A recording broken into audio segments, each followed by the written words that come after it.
Right, this is a kitchen worktop, which tabletop rather, which is been quite damaged over the years, and I'm going to see if I can sand this off and reseal it and polish it.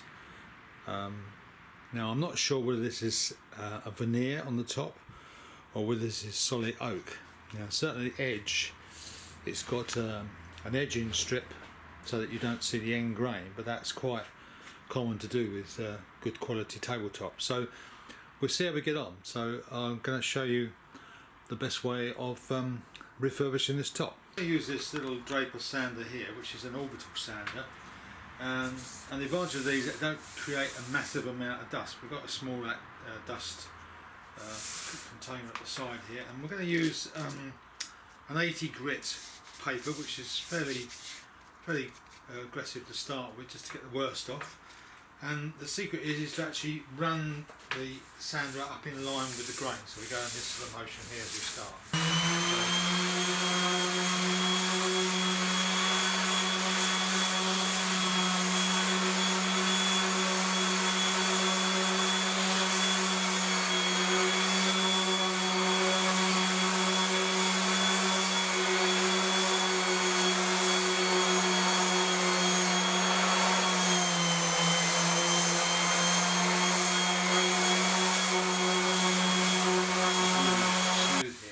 Although there's still small traces of the original stain in the grain, I don't think that really matters, because that will come out when we restain it and polish it.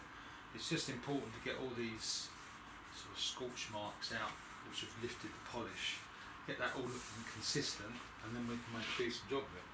But as you see, it doesn't create a massive amount of dust because it's so fine, and it's kept well within the parameters of the table itself. Also on the side here, I've managed to take off some of this, and this all seems to be quite good solid wood, so we're in a bit of luck here. I don't think this is veneer as such. I think it's solid oak, and I think there's an inset on the end so that you don't see the grain, so a bit of luck. So I want to keep on sanding, and I'll come back when we've got this a lot clearer. Okay, now we've gone over with the harder grits. I'm just going to give it a quick shim over with the 240 paper now, which should finish it off.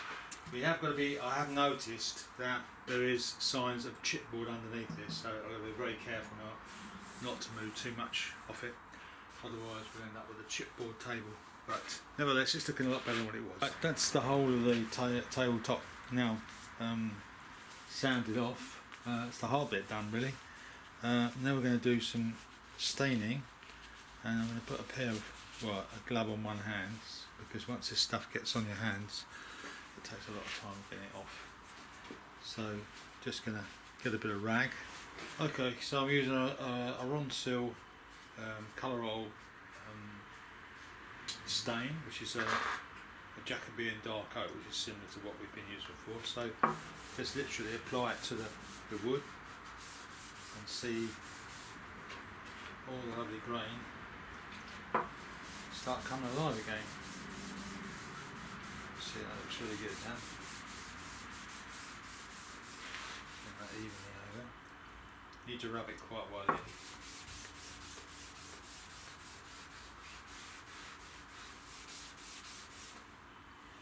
This is quite a good colour of what we had before actually, so it's going to look good. It's just a case of working that on now. I'll switch on once we've got it. Okay, now we've stained the whole table over, give it as even as possible, and now I'm going to give it start doing the old Danish oil, which works well. And we're going to do several coats of this, and I might use the same rag as the stain, so they help to cover up any areas that I haven't fully covered with this stain, and give it a more even coat. So we're going to put this next initially, just a little down on the top, be quite level to start with, and you can see straight away how that starts to bring that up. Beautiful. I do love this part of the work. Make it sort of come alive.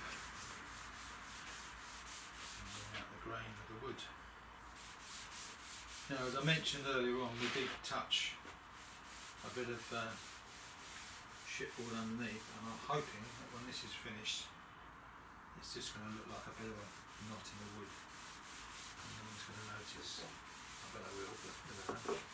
But it's going to look better than what it did before.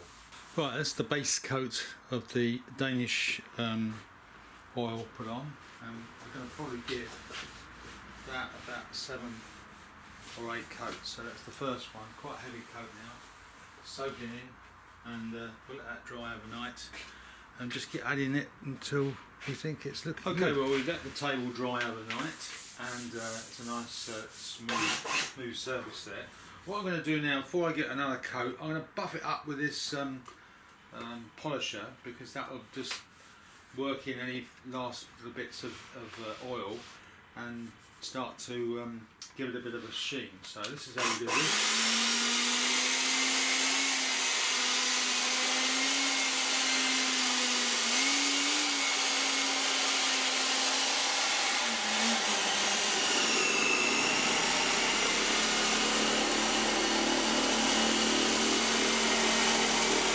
Buff that up, and this surface now feels absolutely great. So what I'm going to do is give it another coat of Danish oil, and this time I'm going to apply it with a brush so it can just really start to thicken up a bit.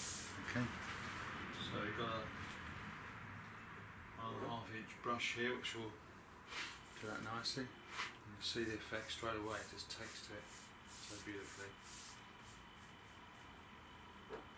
This gives an opportunity of really letting it sink in and absorb into the wood. And see how that brings that grain out, isn't it lovely? Not many people get turned on by a piece of wood, but I do.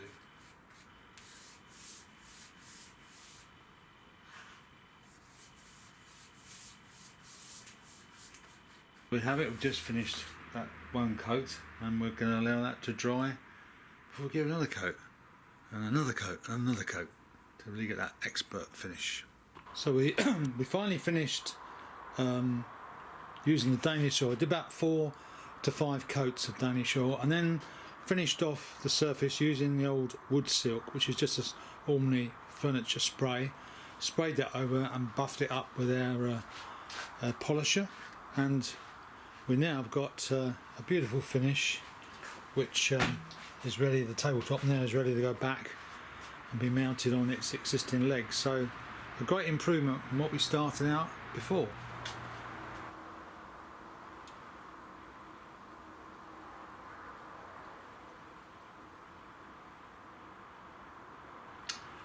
And here's the table all installed back in use in the kitchen.